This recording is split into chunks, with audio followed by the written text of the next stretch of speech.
Vážení a milí přátelé, a máme tu den čtvrtý. Den kritický, ale to v podstatě byl každý, ale opravdu přestává být sranda. Můžeme se podívat na stav věcí. Oproti včerejšku se změnilo to, že už tu mám vedenou elektřinu, ale právě záchod je problematický, neboť problém je tady to oranžová trubka, která je atypická, lepená a jak už je stará, je stejně stará jako já, tak praská. A právě praská tam dole, co vidíte, ty vývody k záchodu a do koupelny, tak to tam praská.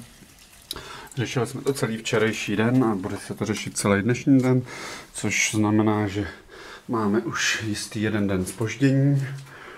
Tak to vypadá koupelna.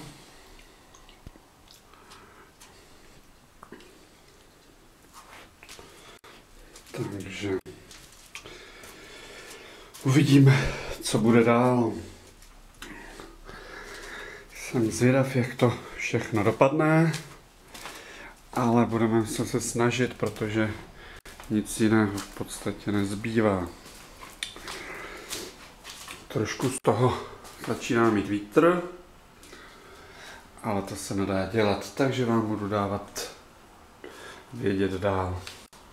Přeji vám nejen krásný pátek letní venku, ale i celý víkend.